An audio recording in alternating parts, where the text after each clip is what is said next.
Oh boy, I am so pumped, guys. Oh my gosh. So at long last, I promise this is not fake energy. This is so exciting. At long last, Starfield has been revealed with actual gameplay.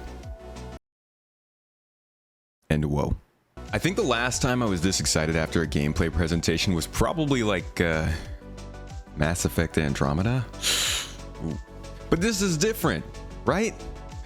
But first, let's just talk about what they've shown us at the showcase, what's going to be in this game, and then you guys can go to the main channel, Space Tomato, to get more of that deep opinion next week, or I don't know, whenever it happens. So we got some crazy confirmations in this video and some actually pretty big surprises to me. I did not expect some of this stuff. First of all, 100 systems, more than 100 star systems in this game.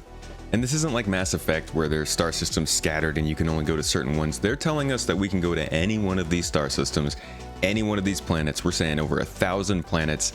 This is a big game. I'm actually really impressed that they hit this number, and I hope they go into a little more depth as to how they achieved this, how much of it is handmade, how much of it is procedural. You know, they probably won't give us those details, but I'd still love to hear them. What I'm imagining they did is probably kind of similar to CIG, where they handmade a bunch of different assets and designs and biomes and stuff like that, and then procedurally applied them to planets, but we don't know. But the most important thing, in my opinion, is that we got a really good look at the tone that they're trying to set with this game. We got to see some cities, we got to see plenty of exploration, we got to even see ship interiors. And like many of Bethesda's games, we also got to see plenty of combat. Now, I'm not super interested in combat, but it looked like they have a huge system for crafting, for customizing weapons, for putting together your perfect loadout for what you want to do. And that leads us into the next little bit, in that this is an RPG, right? So you can make the player that's a sneaky person who only can tiptoe past people and break in, but if they get into a firefight, they're done for. You can make the person who only knows how to punch people but is really, really strong. You can make the person who loves really intense sci-fi lasers and only fights with that kind of stuff. You can be a good pilot, you could be a good hacker, you could be a good talker. Bethesda games are great at letting you actually roleplay and actually be who you want to be. Now, they kind of got away from that a bit with Fallout 4, but they've talked about how this game is supposed to be more like their older games like Morrowind or like Oblivion, where you get to do more of that role playing, and it looks like they're really working on that with this one. So we'll see what they do with that in the future, but I'm excited to see that, and honestly, very, very excited to see different factions that we can team up with, kind of like the Freestar Alliance or the Crimson Fleet.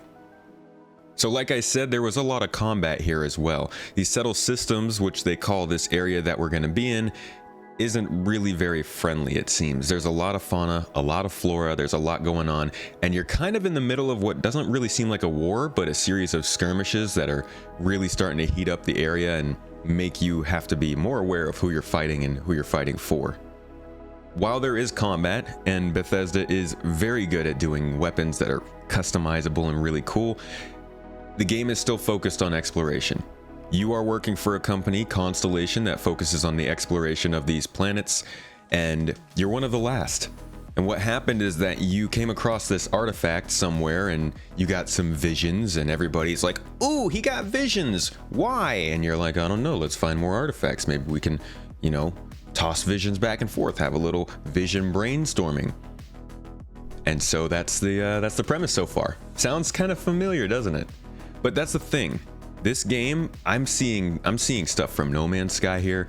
I'm seeing interesting little bits from Mass Effect Andromeda, Mass Effect 1, a little bit of Outer Worlds is there, Mass Effect 3, Elite Dangerous, and even a little bit of Star Citizen in there. This is a game that feels like it's pulling from this resurgence in space games that's been happening over the last 10 years and really kind of bringing it together into a AAA package. Now, I'm not going to go full hype and say that they've nailed it, because we have no idea what this is. Literally a first impression. I'm excited for what I'm seeing, but I'm not going to say they've actually done what they're claiming. What they're claiming is very cool, but I want to let's be very clear, this could all not go well, right? We saw what happened with Cyberpunk. We've seen what happened with Anthem, Mass Effect Andromeda. There's a lot of games that like look cool and then don't do great. So this stuff is all great, it's really cool, and you can see a lot of the spirit of other space games in it, which is exciting, but we gotta pump the brakes just a little. Now, what's also great is I've mentioned there are a lot of locations. You got plenty of cities, you got flora and fauna to discover, you got things to scan. I saw some outposts there. You can build your own outposts. There is base building in this game, which is also very cool, and seems to actually be pretty filled out. It looks like they have a resource system that's going to allow you to generate power at your outposts and actually run it. And they're also saying you're going to be able to hire NPCs to be at those outposts to keep them running, as well as on your ship. That's when we got to see a little bit of ship interiors. Now, we haven't seen any ground vehicles in this though, but manual spaceflight is a thing.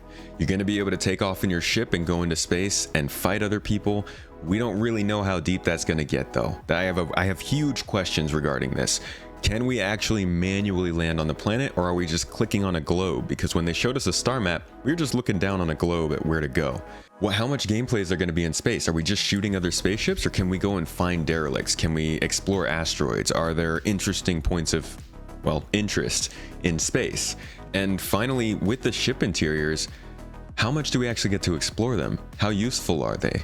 Do we get to use them while we're in space, or is it only while the ship's landed on the ground?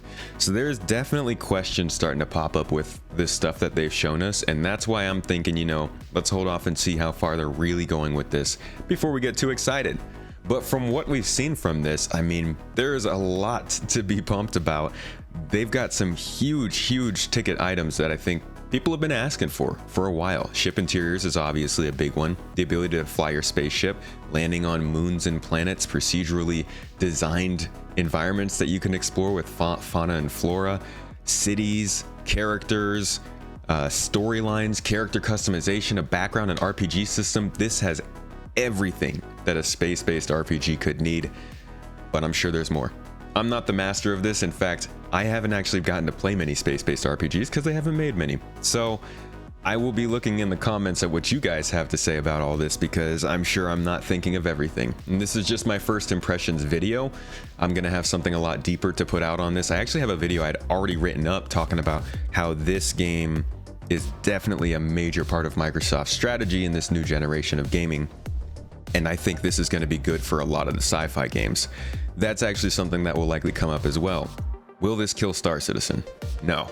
Will this kill Elite Dangerous or No Man's Sky or Space Engineers or Outer Worlds? No. They're all different games. In fact, I think this is going to be good for the genre as a whole. I think that what this is going to do is introduce an entire new generation of people who've never gotten to try a space game, because there haven't been any great, amazing space games in the last 10 years, right? On consoles in the AAA space, there aren't that many things for people to try out. So we have a huge window of people who've never gotten to experience Knights of the Old Republic or Star Wars Galaxies, all these things that people really hold dear from the early 2000s and the 90s. We don't have people who know them. So I think this is going to introduce people to the genre, get them more excited for this kind of stuff, and show them some of these other games that clearly have influenced Starfield in some way. I'll be covering this game a lot going up until release, and hopefully after that, depending on how much I like it, and doing a lot of casual discussion and videos like this over here, first impressions and reactions and things like that. But if you want more of those detailed, in-depth videos, higher quality and stuff like that, check out my main channel, Space Tomato, and I will surely try and keep you all up to date on what's going on with Starfield, how it compares to the other space games in the genre, and what we could expect from it going forward. But this was our first real look at the game. I'm very impressed with it. I'm always going to stay cautiously optimistic, but whew, there's some good stuff here to be excited for. Anyways, until next time, thanks for watching. I'll catch you in the next one.